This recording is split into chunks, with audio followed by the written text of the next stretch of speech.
Yo, salut à tous, c'est Locan et bienvenue dans cette vidéo dans laquelle on va parler d'un Switch et pas n'importe quel Switch puisqu'il s'agit du plus gros bébé de la gamme Unify, le Unify Enterprise 24XG. Alors chez Unify, le XG ça veut dire que c'est un gros Switch de bourrin. Généralement ça veut dire que c'est soit puissant, soit on vient chercher du 10 Go, soit que c'est une gamme professionnelle.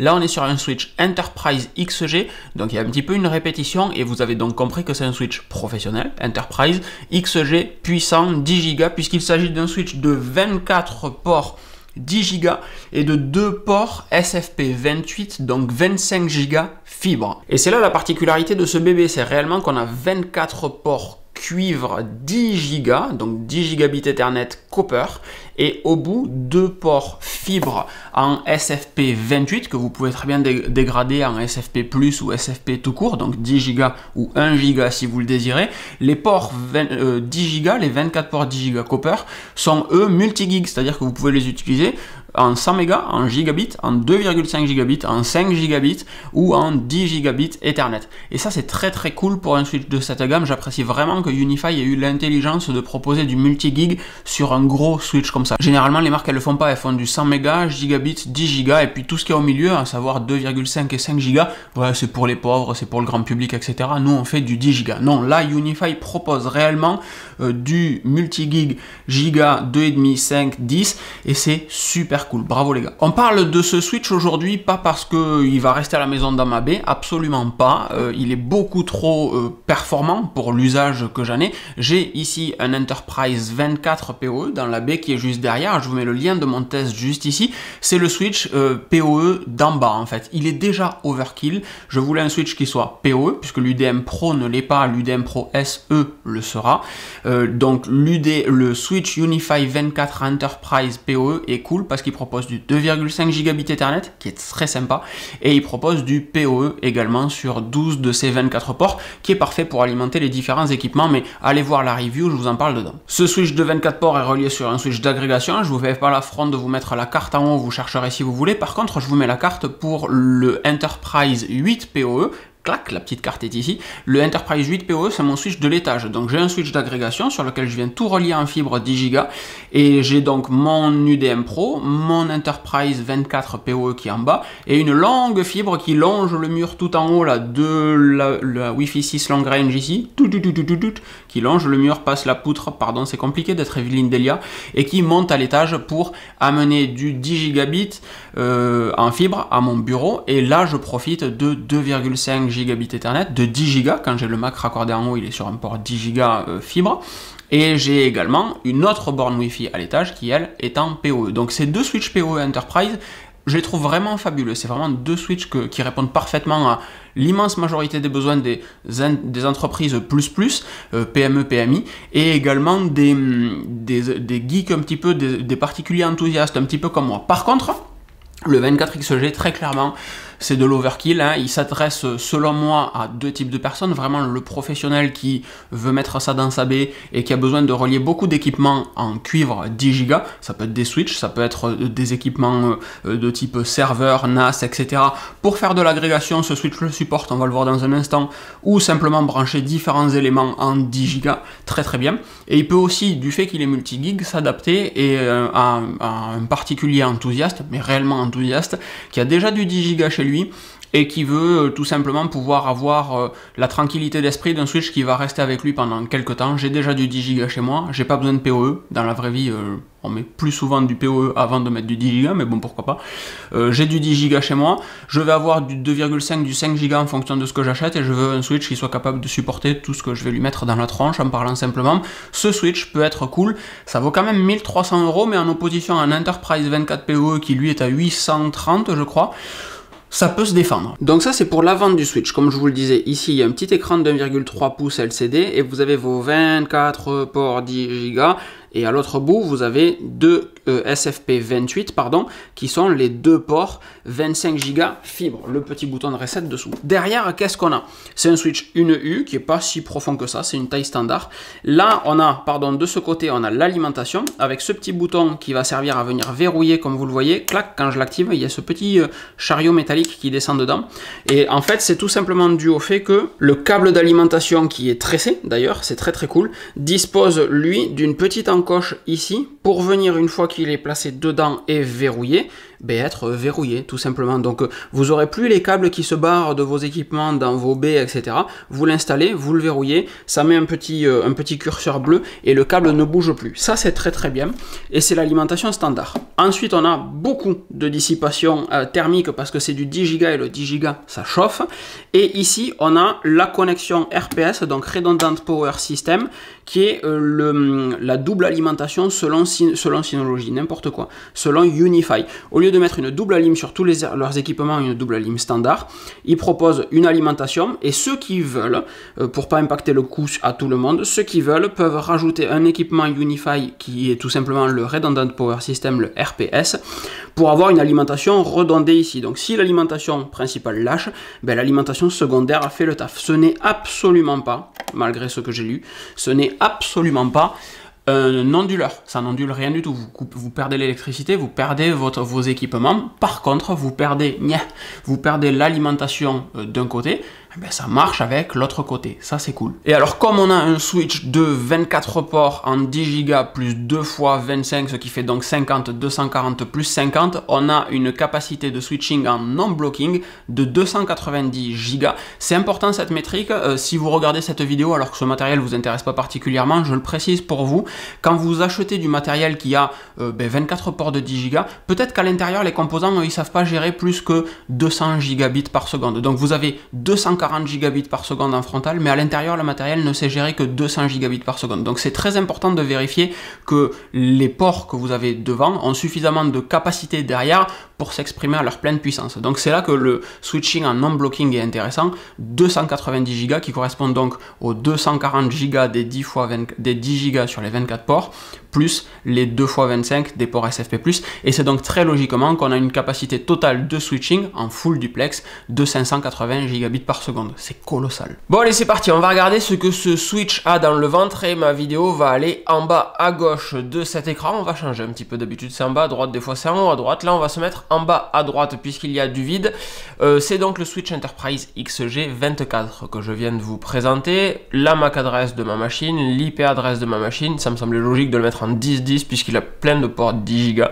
Le firmware version, il y a la version du firmware plutôt, on va se le faire en bon français. Il y a eu une mise à jour très récemment, hier ou avant-hier si je dis pas de bêtises. On a donc un indicateur de température sur le switch. J'apprécie particulièrement d'avoir un indicateur de température sur le switch. Le niveau de ventilateur, moi actuellement je n'ai rien de branché dessus. On va y arriver dans un instant à la gestion des ports, mais je n'ai rien de branché dessus et les ventilateurs tournent. Ce switch fait du bruit, c'est un switch 10 Go avec deux ports SFP28, donc de 25 Go. Réellement, ça a besoin d'être refroidi le 10 Go. Ça fait du bruit, c'est pas un truc que vous mettez dans votre salon, très clairement, même si évidemment, un switch de 10 Go 24 ports plus 2 ports 25 Go, c'est pas forcément le truc qu'on a dans son salon non plus, sauf si on a une baie apparemment. L'uptime, depuis hier la mise à jour, voilà, vous avez la réponse. L'utilisation de la mémoire, l'utilisation du CPU, où est-ce qu'il est branché? Donc chez moi il est branché sur mon switch d'agrégation et il est donc raccordé en 10 Go et pas en 25 Go puisque je n'ai rien pour profiter de ces 25 Go et rien non plus pour profiter de ces 10 Go sur 24 ports. Les fois où j'ai besoin de 10 Go, c'est pour ça que j'ai un switch d'agrégation en fait, pour interconnecter mon switch 24 ports, mon switch 24 Enterprise, mon switch 8 Enterprise, le NAS et l'UDM. Donc j'ai 4 trucs en 10 Go, ça me suffit en fait. Ce switch est clairement overkill pour chez moi. La puissance consommée par ce port, c'est de la fibre, et le down, le up, etc. Les downlinks, comme je vous disais, rien n'est branché dessus. Il y aurait des choses branchées dessus, ça serait marqué ici. Les clients raccordés dessus, c'est toujours la même chose, il n'y a rien dessus. Si on clique sur Compliance, on a ces petites infos. Je crois pas les avoir vues précédemment, ça vient peut-être de la mise à jour de hier, donc je découvre en même temps que vous cette partie-là. Si je viens sur les Insights maintenant du switch, j'ai les statistiques de CPU et de mémoire d'utilisation de ce switch. Donc on voit qu'il fait pas grand-chose. La mémoire, on est à 10% d'utilisation, le CPU on est à 20%, ça flotte un petit peu, ça aussi gentiment, il se passe pas grand-chose. Dans les réglages, maintenant, c'est toujours les mêmes réglages que les switch UniFi, donc je vous les montre quand même. C'est peut-être le moment où il est pertinent de vous indiquer qu'il faut un contrôleur UniFi pour utiliser ce type de switch. Vous pouvez pas vous dire, je prends un switch Enterprise 24 XG parce que c'est sexy ce que Locan me montre dans sa vidéo, etc. Et je vais l'installer chez moi et j'aurai la même chose que ça. Non. Il vous faut un contrôleur, il vous faut un UDM, Unified Dream Machine, un UDM Pro, Unified Dream Machine Pro. Je vous ai fait une review de l'UDM Pro, je vous la mets ici. C'est selon moi le meilleur choix si vous partez sur un Switch XG Enterprise, il vous faut une UDM Pro ou une UDM Pro SE qui devrait sortir dans quelques semaines et qui sera testée évidemment ici. Donc si vous n'êtes pas abonné à cette chaîne et que le matos Unify vous intéresse, ben sachez que je pense que c'est la seule chaîne qui fait des vidéos en français sur du matos Unify qui vient de sortir. Donc n'hésitez pas à vous abonner. Donc il vous faut un contrôleur, ça ne marche pas tout seul. Vous pouvez installer le contrôleur sur un Raspberry Pi, sur votre Mac, dans un Docker, sur un Windows, sur ce que vous voulez, mais vous n'aurez pas toutes les fonctionnalités de routage par définition qui sont inhérentes à un contrôleur type UDM, UDM Pro.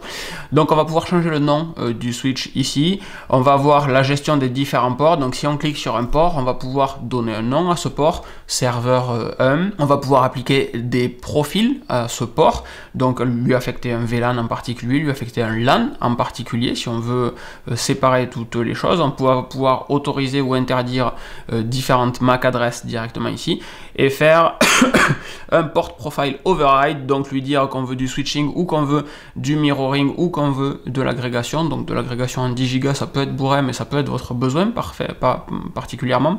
Le mirroring, je l'ai déjà expliqué mais je le refais, ça veut tout simplement dire que vous allez pouvoir avoir un équipement d'analyse de trafic sur un port et dire ben, je veux répliquer tout le trafic qui va de mon serveur au Switch XG par exemple, donc sur le port 1, et ben, tu vas me le répliquer sur le port 10 sur lequel je vais mettre un équipement d'analyse de trafic. Donc ça vous permet de faire une analyse de trafic sans avoir à vous brancher littéralement au milieu du câble pour voir ce qui se passe. C'est plutôt pratique dans ces phases d'analyse encore une fois.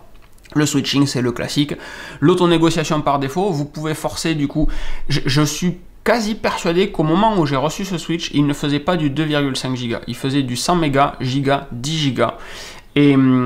Et je crois que ça a été une mise à jour logicielle de Unify. Je veux pas dire de conneries, mais je me souviens parfaitement de ne pas avoir vu le 2.5 et le 5, et je m'étais dit, ah c'est con, il faut un Switch XG, mais il n'est pas multi-gig.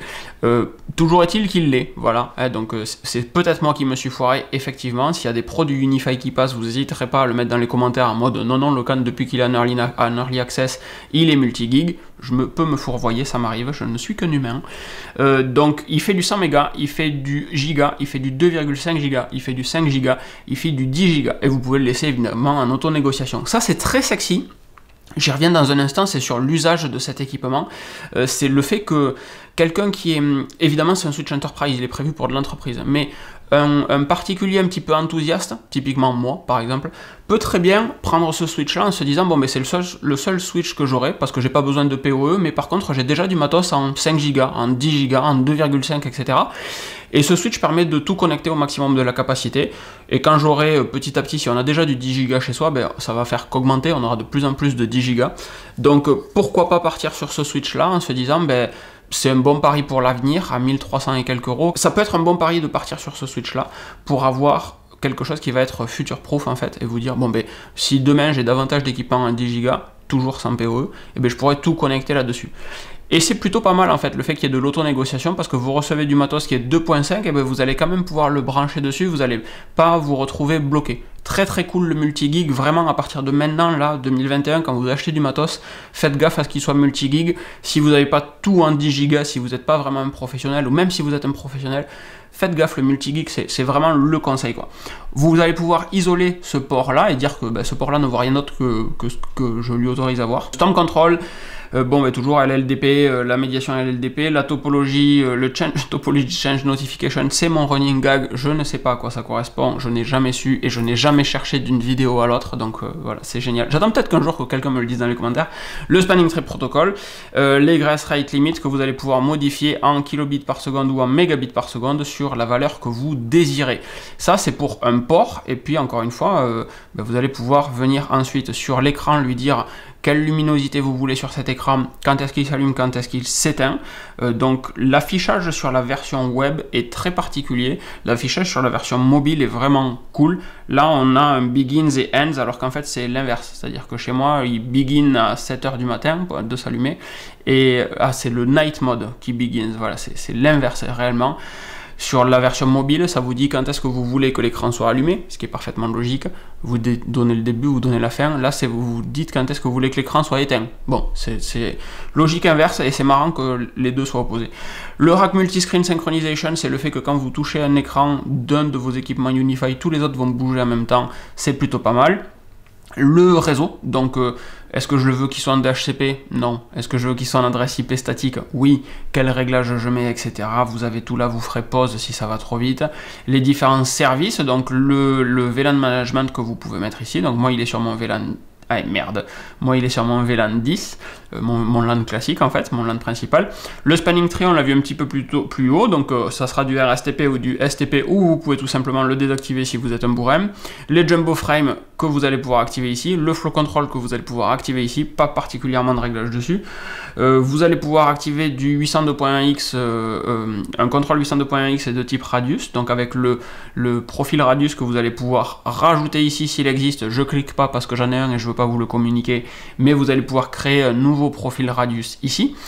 Et ensuite les réglages SNMP en fonction de ce que vous voulez y rentrer. Vous allez pouvoir traditionnellement et très classiquement manager le device, donc le localiser, ça fait clignoter l'écran, le redémarrer s'il y a un souci, copier la configuration d'un autre switch dans celui-là ou d'un vieux switch. Vous venez de configurer du matériel, vous configurez votre premier Enterprise 24XG, pour faire bonne mesure vous en mettez un pour la redondance, vous allez lui dire copie-moi la config du premier et je ferai ensuite juste les liens d'agrégation et ça ira très bien. Vous pouvez faire un custom update depuis le lien Unify de l'update en particulier, si vous voulez changer de version de manière assez spécifique.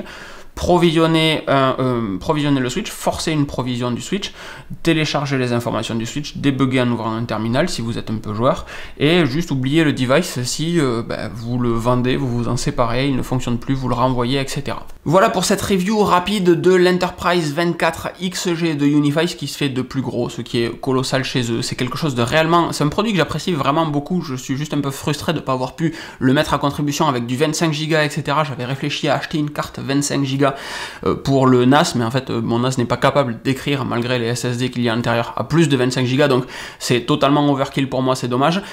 Si cette vidéo vous a plu, mettez un petit pouce dessus. Si vous avez des questions, n'hésitez pas à les mettre dans les commentaires, ça fait partie de ma routine matinale que d'y répondre, donc n'hésitez pas encore une fois. Et si ce contenu vous plaît, abonnez-vous parce qu'il y en aura d'autres. Je vous souhaite une excellente fin de journée, prenez soin de vous et à très vite. Ciao ciao.